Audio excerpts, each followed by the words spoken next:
हमारे खास कार्यक्रम रिपोर्टर लाइव में आप सभी का स्वागत है। जो देश भर से हमारे संवाददाता कोने कोने से जुड़ेंगे और देश का बताएंगे हाल और क्या कुछ खबरों के लिहाज से आज का दिन रहने वाला है। और सबसे पहले यूपी से शुरुआत कर लेते हैं। हमारे संवाददाता प्रदीप आनंद श्रीवास्तव वहां से जुड़ गए हैं। प्रदीप, आपका रुख करना चाहेंगे। और यूपी की बात करें तो विधानसभा चुनाव है और कहीं ना कहीं सियासी जो जमीन है तमाम राजनीतिक दल साधते नजर आ रहे हैं। अगर आज की बात करें तो आज क्या कुछ बड़ी खबरें यहां से निकलकर सामने आ रही है?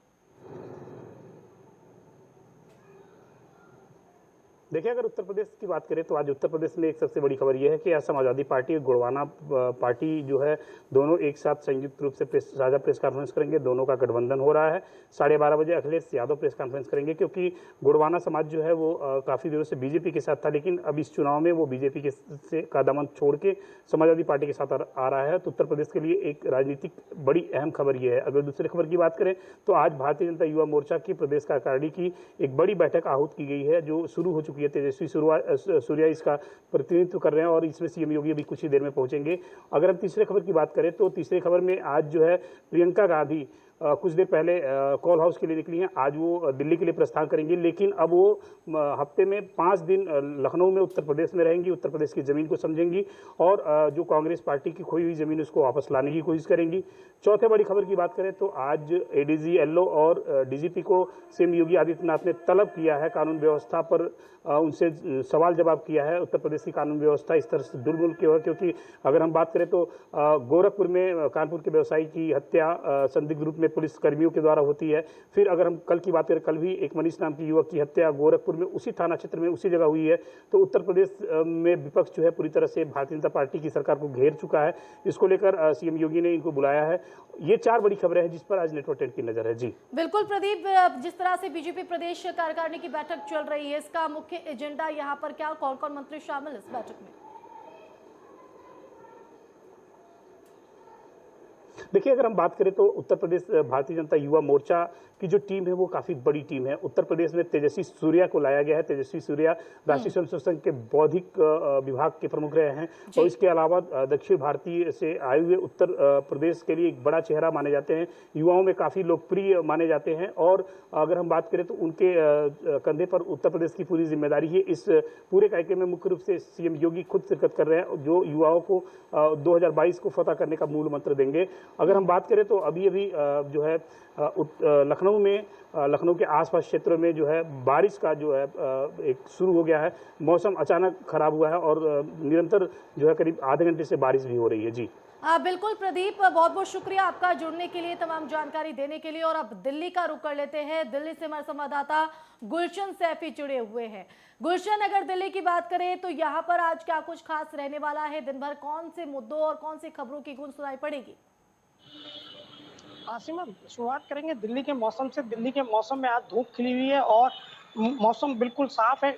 बादल नहीं छाए हुए हैं और आने वाले 2 दिनों तक यही हाल रहेगा। दिल्ली में उमस भरी गर्मी रहेगी। मैं आपको बता दूं कि इस वक्त की जो बड़ी खबर है वो ताज़ा सुर्खी ये है कि जो पंजाब के चरणजीत सिंह चन्नी मुख्यमंत्री बनाए गए हैं, नए मुख्यमंत्री को दिल्ली तलब किया गया है। मैं आपको बता दूं कि कल सिद्धू और चन्नी जी के बीच में लगातार 2 से 3 घंटे बैठक चली और वो बैठक बेनतीजा रही। इन दोनों के बीच कोई समाधान नहीं निकल पाया। इससे वास्ता पढ़ते हुए आज कांग्रेस हाईकमान ने निर्देश जारी किया है कि चन्नी दिल्ली में आकर तलब अपना जवाब दें और इसके लिए शायद दोपहर के बाद चन्नी दिल्ली आ भी सकते हैं। दूसरी खबर रह सकती है कि दिल्ली डीडीएम में मीटिंग के बाद फैसला लिया गया है कि दिल्ली में रामलीलाओं की अनुमति दी जाएगी। शरद और दशहरा पंडाल, दुर्गा पूजा पंडाल इस तरह के सजाए जाएंगे, लेकिन मेला आदि नहीं लगाया जाएगा, क्योंकि कोविड अभी संकट टला नहीं है। खतरा कम जरूर हुआ है, लेकिन अभी खतरा पूरी तरह से टला नहीं है। उसको देखते हुए छूट तो दी जा रही है, लेकिन वो छूट शर्तों के साथ है। ये आज इस पर भी बात रह सकती है। तीसरा ये रह सकता है कि सितंबर में अगर हम डाटा इकट्ठा करें कि कोरोना से हुई मौतें, तो सिर्फ जो जब से कोरोना आया है उससे उस तब से लेकर आज तक का सबसे जो कम आंकड़ा है वो सितंबर का रहा है, जिसमें केवल 5 मौतें हुई हैं और बीते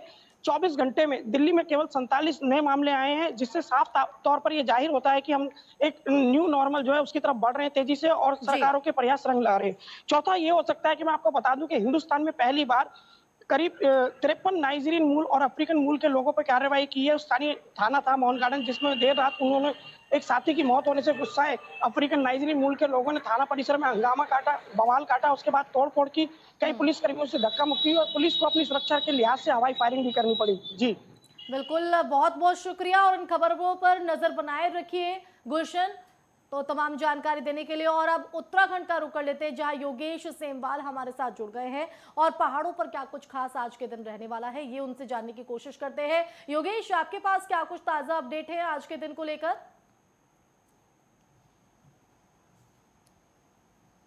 बिल्कुल, आपको बताना चाहेंगे कि आज उत्तराखंड में कुछ बड़ी खबरें हैं, जिनमें से एक बड़ी खबर वो राजनाथ सिंह से जुड़ी हुई है। जी। राजनाथ सिंह उत्तराखंड पहुंच चुके हैं। अभी-अभी वो जौलीग्रांट एयरपोर्ट में उतरे, इसके बाद वो पौड़ी गढ़वाल जाएंगे।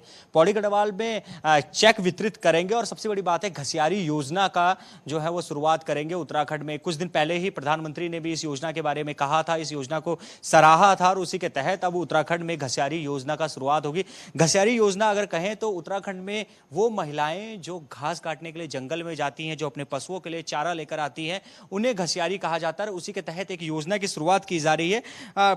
कहें तो पूरा का पूरा जो है आज पूरा दिन मुख्यमंत्री भी उन्हीं के साथ रहने वाले, जब तक ये पूरे के पूरे प्रोग्राम चलेंगे। आपको थोड़ा बताना चाहूंगा कि दीनदयाल उपाध्याय योजना के तहत 5 लाख तक का मुफ्त जो ऋण जो है वो दिया जा रहा है महिलाओं को और उसके चेक वितरण करेंगे राजनाथ सिंह।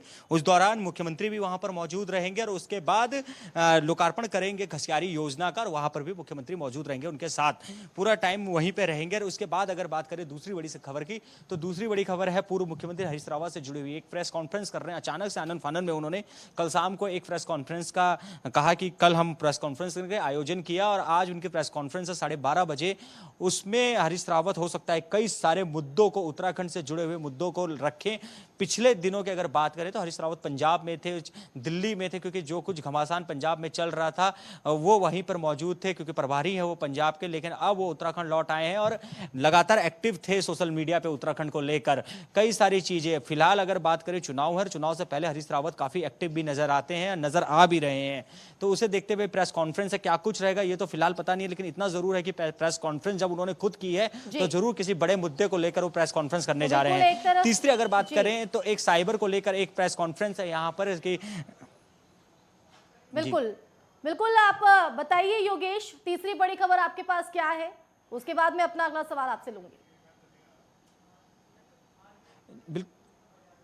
बिल्कुल, आपको बताना चाहेंगे कि एक जब हम साइबर क्राइम की बात करते हैं, साइबर सिक्योरिटी की बात की जाती है, इन सब चीज़ों से निपटना आज बहुत ज़्यादा ज़रूरी है। लगातार साइबर क्राइम के मामले सामने आते रहते हैं कि साइबर क्राइम से कैसे निपटा जाए, साइबर क्राइम को किस तरह से, क्योंकि जिस तरह से टेक्नोलॉजी बढ़ रही है, टेक्नोलॉजी के साथ साइबर क्राइम भी बढ़ रहा है। तो इसको लेकर भी एक प्रेस कॉन्फ्रेंस है, उस प्रेस कॉन्फ्रेंस में भी बताया जाएगा कि कैसे साइबर क्राइम हो रहे हैं, क्या स्थिति है, क्या कुछ रहेगा। तो आज ये 3 बड़ी खबर। यहाँ की मौसम भी अपने मिजाज को लगातार बदल रहा है, कभी अच्छी धूप आ रही है तो बरसात भी अचानक से हो जा रही है। खासतौर पर अगर हम बात करें देहरादून की, तो देहरादून में तो लगातार बरसात हो रही है शाम शाम को, और मौसम विभाग ने भी कहा है कि इसी तरह की स्थिति भी फिलहाल बनी रहेगी। जी बिल्कुल है सर। प्रेस एक तरफ हरीश रावत की प्रेस कॉन्फ्रेंस है, दूसरी तरफ रक्षा मंत्री राजनाथ सिंह जो है उत्तराखंड के दौरे पर है। तो कहीं ना कहीं ये दोनों चीजें आने वाले विधानसभा चुनावों को देखते हुए काफी अहम हो जाती है योगेश, और अपने अपने तरीके से जोर आजमाइश बिल्कुल जनता को अगर लुभाने बात की। करें तो उत्तराखंड, बिल्कुल आपने बिल्कुल सही कहा। जब उत्तराखंड की बात करें और अब शुरुआत हो चुकी है बड़े नेताओं की उत्तराखंड में आने की, चाहे अब भाजपा की बात करें या फिर कांग्रेस की बात करें, क्योंकि विधानसभा चुनाव के ज़्यादा वक्त नहीं है, उल्टी गिनती शुरू हो गई है, कुछ महीने बाकी है जब विधानसभा के चुनाव यहाँ पर 2022 के हो जाएंगे। तो उससे पहले राजनाथ सिंह का यहाँ पर आना और आज जो जिस तरह से वो घसियारी योजना की शुरुआत करेंगे, उसको छोड़ के अगर बात करें तो 5 लाख तक का ऋण जो फ्री विदाउट ऋण जो ब्याज दिया, जो ऋण दिया जा रहा है विदाउट ब्याज, उसका भी आज जो है वो चेक वितरित कर रहे थे। बहुत बड़ी योजनाएं हैं और सीधे तौर पर आम लोगों के लिए योजनाएं हैं, उन लोगों के लिए हैं जो गरीब है, जो वो तबका है जो कुछ करना चाहता है, उस तबके के लिए, यानी कि सीधे तौर पर उन पर फोकस है। दूसरी तरफ हरीश रावत की बात करें तो लगातार वो उत्तराखंड की बात कर रहे हैं। पिछले दिनों से अगर देखें, भले वो उत्तराखंड में नहीं रहे, लेकिन इतने एक्टिव थे सोशल मीडिया में कि एक एक बात को उत्तराखंड की उठा रहे थे, एक एक बात को रख रहे थे। और अब प्रेस कॉन्फ्रेंस करेंगे तो जरूर उनका भी निशाना प्रदेश सरकार पर होगा, उनका निशाना जो है मुद्दों पर होगा। बनाए रखिए योगेश, अपडेट हम आपसे लेते रहेंगे। फिलहाल बहुत शुक्रिया आपका जुड़ने के लिए। और अब रुक कर लेते हैं जम्मू कश्मीर का, जो हमारे संवाददाता अजहर बने हुए हैं। अजहर, आपके पास क्या कुछ बड़ी खबरें यहां से? जी, जिस तरीके से जम्मू कश्मीर में अभी सबसे बड़ी खबरें जो हैं वो ये सामने आ रही है कि अभी जो है मरकजी वज़रा कुछ वज़रा जो है कश्मीर के दौरे पे हैं, जो यहाँ के तरक्याती कामों का जायजा ले रहे हैं और कुछ जो काम है जो कंप्लीट हुए हैं उनका इब्तिदा भी कर रहे हैं। जी। खासकर जो है यूथ पे ध्यान दे रही है, यूथ के रोजगार के हवाले से ध्यान दे रही है, या यहाँ पे खेल कूद के हवाले से तालीमी इदारे को मजबूत करने के लिए यहाँ पे ध्यान दे रही है। मरकजी के जितने भी वज़रा है पिछले कई दिनों से वारद कश्मीर है, तो यहाँ पे मुख्तलिफ, चाहे वो नॉर्थ कश्मीर, साउथ कश्मीर या सेंट्रल कश्मीर की बात करें हम, हर एक जिले में, हर एक इलाके में वो पहुंच रहे हैं और तरक्याती कामों का जायजा ले रहे हैं। आज अगर हम कुलगाम की बात करें तो यहाँ पे भी मरकजी वज़रा जो है दौरे पे हैं और यहाँ पे भी मुख्तलिफ प्रोजेक्टों पे जो है इफ्तिताह किया जा रहा है, जिसमें हम बात करेंगे ड्रग एडिक्शन सेंटर की, या हम यूं कहेंगे इंटर जोन खेलों के बारे में। तो कुल मिला के यह है कि सेंटर से जितने भी मिनिस्टर आए वो इस चीज को फोकस कर रहे हैं कि कश्मीर में जो है तामीर और तरक्की, या यहाँ का रोजगार, या यहाँ का यूथ किस तरीके से जो है उसको रोजगार मिले, और यहाँ के तालीम और तरबियत के हवाले से वो ध्यान दे रही है। दूसरी अगर हम बात करें मौसम के हवाले से, मौसम में अगर दिन भर जो है थोड़ी सी धूप खिली रहती है, लेकिन रात में जो है दर्जे हरारत में थोड़ी सी कमी वाक़ा हो रही है। और हालांकि अगर हम बात करें, आज जो है हार्वेस्टिंग का टाइम चल रहा है, तो सेब में है, सेब जो है उतारने का सिलसिला बिल्कुल जारी है, और सेब धीरे धीरे जो अब जो है मुल्क के कोने कोने में पहुंच रहा है, मंडियों में पहुंच रहा है। लेकिन यहाँ पे ग्रोवर्स की यही शिकायत है कि जो भाव है, रेट्स के बारे में उनको थोड़ी सी उलझन है कि रेट्स जो है वो मयारी नहीं है, उसका रेट जो है ठीक तरीके से नहीं मिल रहा है। और दूसरी हम बात करेंगे हम अजहर, बहुत बहुत शुक्रिया आपका जुड़ने के लिए, जानकारी देने के लिए। पंजाब का रुख कर लेते हैं, जो हमारी संवाददाता ईशा ठाकुर हमारे साथ बनी हुई। ईशा, आपके पास क्या कुछ बड़ी खबरें पंजाब से, क्योंकि सियासी माहौल तो गरमाया हुआ ही है। जी बिल्कुल, अब देश भर की नजरें जो है पंजाब में टिकी हुई हैं। अगर आज की बात करें, जो नवनियुक्त मुख्यमंत्री हैं चरणजीत सिंह चन्नी, आज उनका ऑफिशियल टूर है दिल्ली का। वहां पर प्रधानमंत्री नरेंद्र मोदी से 4 बजे उनकी मुलाकात होगी धान खरीद को लेकर। देखिए, जिस तरीके से दिल्ली की सीमाओं पर किसान डटे हुए हैं, खासकर पंजाब और हरियाणा के, और धान की खेती जो है बड़े स्तर पर पंजाब और हरियाणा में होती है। लेकिन कल शाम को केंद्र सरकार की तरफ से एक पत्र भेजा गया दोनों राज्यों को, खासकर अगर पंजाब की बात करें, क्योंकि पंजाब में कांग्रेस की सरकार है और वो किसानों का समर्थन कर रही है। तो ऐसे में जो धान की खरीद आज से शुरू होनी थी, वो धान की खरीद 10 दिन बाद यानी कि 11 अक्टूबर से शुरू होगी। ऐसे में इसी मांग को लेकर कि आप जल्द धान की खरीद शुरू करें, क्योंकि मंडियों में धान पहुंच चुकी है, इसका सीधा नुकसान किसानों को होगा। ये मांग लेकर चरणजीत सिंह चन्नी पहुंच रहे हैं प्रधानमंत्री के दरबार में। अब देखना ये होगा, एक तरफ पूर्व मुख्यमंत्री कैप्टन अमरिंदर सिंह किसानों के मुद्दे को भुनाने की कोशिश कर रहे हैं, तो दूसरी तरफ लगे हाथों चरणजीत सिंह चन्नी भी चाहते हैं कि किसानों के मुद्दे को वो हल करे।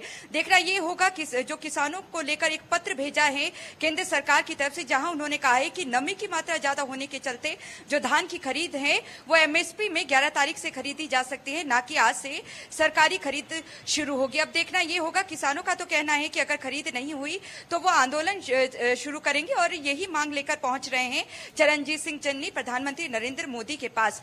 दूसरी खबर यहीं से जुड़ी हुई है, क्योंकि दिल्ली में मौजूद रहेंगे चरणजीत सिंह चन्नी। ऐसे में कांग्रेस हाईकमान के साथ भी उनकी मुलाकात हो सकती है।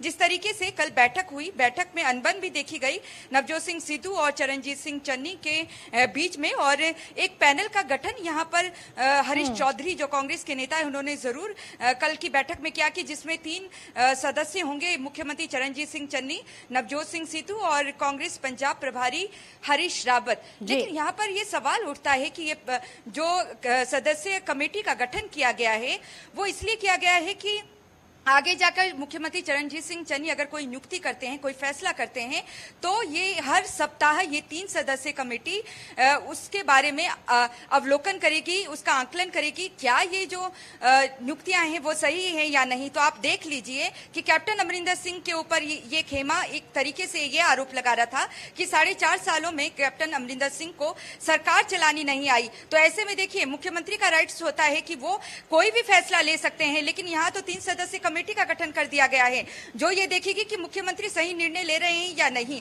तो कहीं ना कहीं यहाँ पर सरकार की बहुत ज्यादा किरकिरी हो रही है। और तीसरी बड़ी खबर, मंगलवार और शुक्रवार को पंजाब कांग्रेस प्रधान होने के चलते हमेशा ही यहाँ पर मौजूद रहते थे नवजोत सिंह सिद्धू। पंजाब कांग्रेस भवन सेक्टर 15 में मौजूद हूँ, वहाँ की ये तस्वीरें आपको दिखा देती हूँ। सन्नाटा पसरा पड़ा है क्योंकि अभी भी ये पता नहीं है कि नवजोत सिंह सिद्धू अपना इस्तीफा वापस लेंगे या नहीं लेंगे, क्योंकि मंगलवार और शुक्रवार को नवजोत सिंह सिद्धू यहाँ पहुंचते थे और जिस तरीके से उनकी जब ताजपोशी हुई थी प्रधान की पद पर, उन्होंने स्टेज और ये सन्नाटा बहुत कुछ बयां कर रहा है अपने आप में ईशा, क्योंकि जो तलखी यहाँ पर नवजोत सिंह सिद्धू की है वो उन्हें लेकर डूबेगी या उनके भविष्य को आगे तय करेगी, ये तो वक्त ही बताएगा। फिलहाल बहुत बहुत शुक्रिया ईशा आपका जुड़ने के लिए, जानकारी देने के लिए। और अब मध्य प्रदेश का रुख कर लेते हैं, अंकित पचौरी हमारे संवाददाता बने हुए हैं।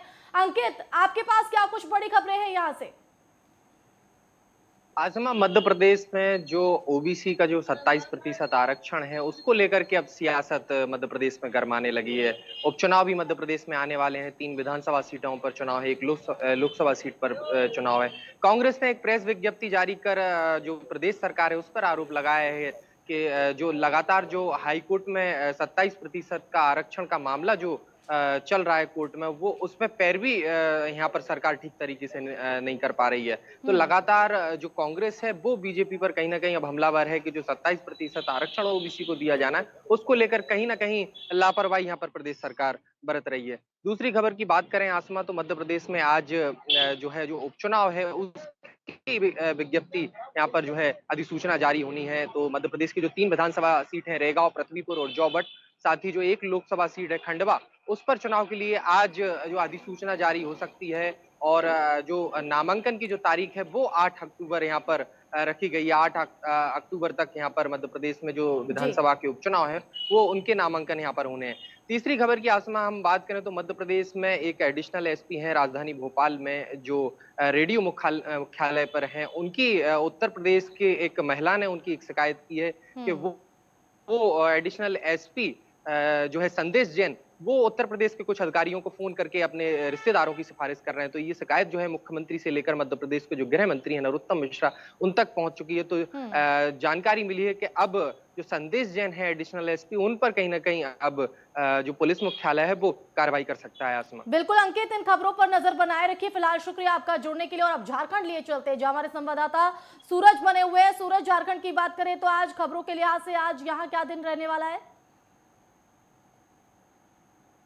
को बड़ी सौगात देने वाली है। कुछ ही देर के बाद मुख्यमंत्री बिजली की समस्या को लेकर आज लातेहार के इटखोरी में 2 सब स्टेशन का उद्घाटन करने वाले हैं, जिसमें चतरा और लातेहार को प्रॉपर्ली लगातार इन्हें बिजली मिलेगी, क्योंकि काफी लंबे समय से इनकी बिजली की समस्या थी और काफी लंबे समय से ये मांग थी कि झारखंड के लातेहार जिले और चतरा जिले में प्रॉपर बिजली की व्यवस्था नहीं है, इसे दुरुस्त किया जाए। और इसी को लेकर आज मुख्यमंत्री कुछ ही देर के बाद चतरा के इटखोरी में 2 सब स्टेशन का वो उद्घाटन करने वाले हैं। अगर दूसरी और महत्वपूर्ण खबर की बात करें तो आपने देखा कि 28 तारीख को किस तरह से लातेहार में जेजेएमपी नक्सली संगठन और पुलिस झारखंड जगुआर के बीच में मुठभेड़ हुई थी। उसमें सब कमांडेंट की मौत हुई थी और सब कमांडेंट की मौत के बाद लगातार पुलिस वहां पे दबिश बनाई हुई है, लगातार वहां पे नक्सलियों को धरपकड़ की, वो छापामारी करी है। और इसी दरमियान आज तकरीबन 40 नक्सलियों के खिलाफ जेजेएमपी जो संगठन है उनके नक्सलियों के खिलाफ वहां पे एफआईआर दर्ज की गई है, जिसमें कई इनामी नक्सली भी मौजूद है। और इस संगठन के जो मुख्य आरोपी है, जो मुख्य सुप्रीमो है,